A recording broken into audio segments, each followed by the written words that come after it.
तारीख 24 जनवरी 1848, जगह अमेरिका का कैलिफोर्निया।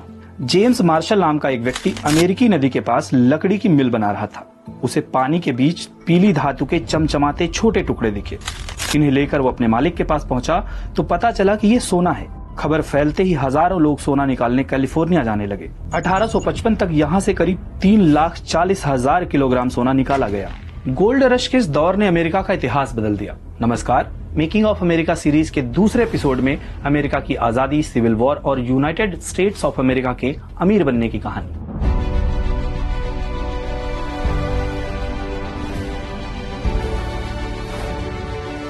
बॉस्टन नरसंहार और बॉस्टन टी पार्टी के बाद अमेरिका में आजादी का बिगुल बज चुका था। 18 अप्रैल 1775 की रात ब्रिटिश सैनिकों ने तय किया कि वो क्रांतिकारियों से हथियार जब्त करेंगे।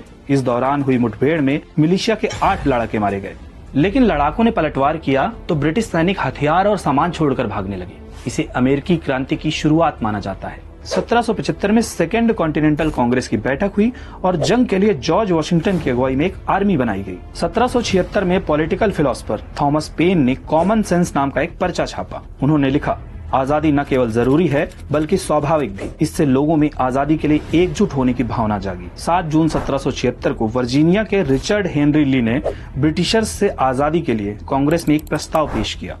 इसके बाद आजादी की घोषणा का ड्राफ्ट तैयार करने के लिए कमेटी बनी।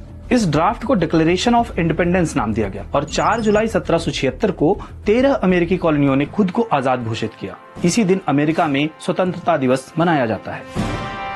आजादी के साथ अमेरिका के सामने कई चुनौतियां थी। ब्रिटेन के साथ शांति समझौता बाकी था। कर्ज के बोझ से दबे अमेरिका को गुस्साए सिपाहियों के विद्रोह का भी डर था। ऐसे में जॉर्ज वॉशिंगटन एक बार फिर मोर्चा संभालने के लिए आगे आए। 15 मार्च 1783 को उन्होंने एक मीटिंग बुलाई। उनकी biography Washington the indispensable man में लेखक जेम्स थॉमस फ्लेक्सनर लिखते हैं, आमतौर पर चश्मा न लगाने वाले वॉशिंगटन ने एक लेटर पढ़ने के लिए अपनी जेब से चश्मा निकालते हुए कहा, आप मुझे चश्मा पहनने की इजाजत दें, क्योंकि अपने देश की सेवा करते करते न केवल मेरे बाल सफेद हो गए हैं बल्कि मैं लगभग अंधा भी हो गया हूँ। वॉशिंगटन को सुनकर वहाँ मौजूद लोगों की आंखें नम हो गईं। सिपाहियों का अपने देश पर भरोसा बढ़ा और वे पेमेंट के लिए इंतजार करने को तैयार हो गए।